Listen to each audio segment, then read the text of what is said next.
गुरु भक्ति योग जीवन के परम तत्व रूपी वास्तविकता के संपर्क रहस्य गुरु भक्ति है। सच्चे शिष्य के लिए तो गुरु वचन माने कानून ही है। जिन्होंने प्रभु को निहारा है और जो योग्य शिष्य को प्रभु के दर्शन कराते हैं वे ही सच्चे गुरु हैं। मुक्तात्मा गुरु के सेवा, उनकी लिखी हुई पुस्तकों का अभ्यास और उनकी पवित्र मूर्ति का ध्यान यह गुरु भक्ति विकसित करने का सुनहरा मार्ग है।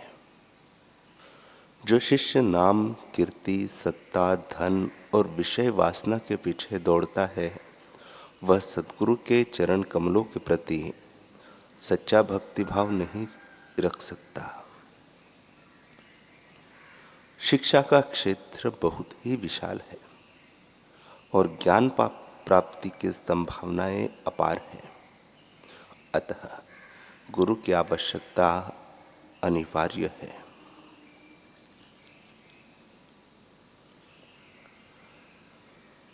जो उच्चतर ज्ञान चित्त में से निष्पन्न होता है वह विचारों के रूप में नहीं अपितु शक्ति के रूप में होता है।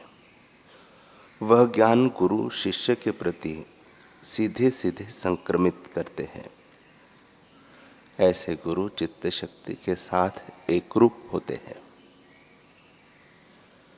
ईश्वर साक्षात्कार केवल स्व प्रयत्न से नहीं हो सकता।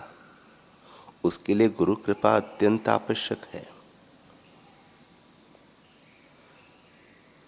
परमात्मा के साथ एक रूप बने हुए महान आध्यात्मिक पुरुष की जो सेवा करता है वह संसार के कीचड़ को पार कर जाता है।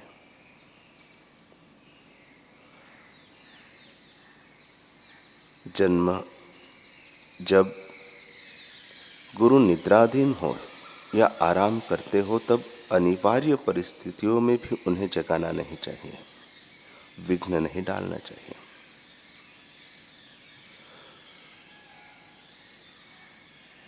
गुरु की आज्ञा का पालन करना तो ईश्वर की आज्ञा का पालन करने के बराबर ही कहा गया है। जिसने गुरु कृपा प्राप्त की है वही साधना का रहस्य जानता है।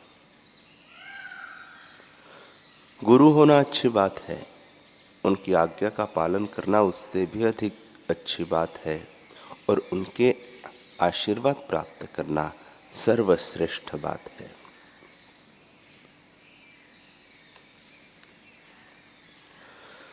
मनुष्य जीवन का उत्तम फल क्या है?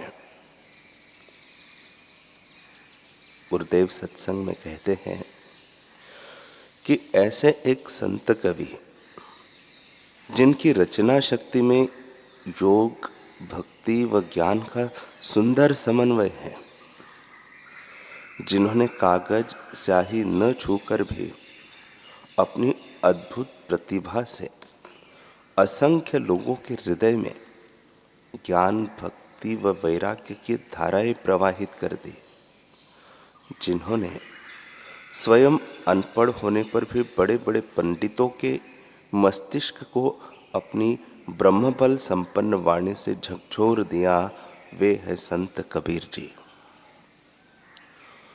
एक बार कबीर जी सनातन धर्म का प्रचार करते हुए मथुरा पहुंचे और एक धर्मशाला के पास वृक्ष की छाया में बैठ गए। उसी धर्मशाला में धर्मदास नाम के एक धर्मात्मा ठहरे हुए थे।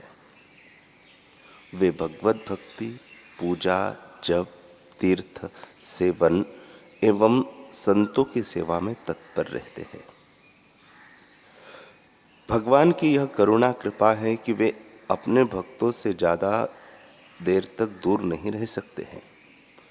भक्तों को निज स्वरूप की प्राप्ति कराने के लिए वे संतों के रूप में, सद्गुरुओं के रूप में पृथ्वी पर अवतार लेते हैं। वह उनकी अमृत वाणी द्वारा अपना दिव्य संदेश अपने प्रेमियों तक पहुंचाते हैं। धर्मदास जी ने भोजन बनाया तो उनकी दृष्टि चूल्हे में जलती हुई लकड़ी पर पड़ी। उसमें से बाहर निकल रही सैकड़ों चींटियां जल रही थी।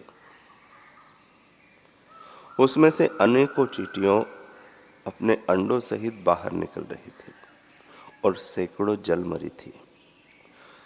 धर्मदास जी विलाप करते हुए सोचने लगे, आज मेरे द्वारा महान पाप हो गया है। अब यह दूषित अन्न भगवान को भोग लगाने व खाने योग्य भी नहीं रहा। धर्मदास जी वह अन्न किसी भूखे को देने के लिए बाहर निकले। तभी उनकी नजर कबीर जी पर पड़ी।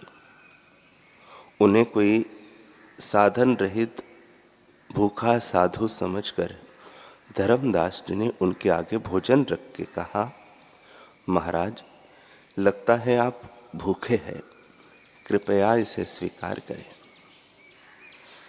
कबीर जी बोले, इसे बनाते समय आपसे सैकड़ों चींटियां मर गई हैं। क्या आप उस पाप का बोझ मुझ पर लादना चाहते हैं? कबीर जी ने ऐसी लीला रची कि पात्र में जितने भात के दाने थे वे सब जीवित चींटियां बनकर थाली से बाहर निकलने लगे। यह देख धर्मदास जी चकित होकर विचारने लगे कि ये महात्मा चींटियां मरने का रहस्य कैसे जान गए और मरी हुई चींटियों को जीवित भी कैसे कर दिया। ये तो कोई समर्थ महापुरुष मालूम होते हैं। उन्होंने कबीर जी के चरणों में दंडवत प्रणाम किया और अनुनय विनय कर उन्हें अपने घर ले गए।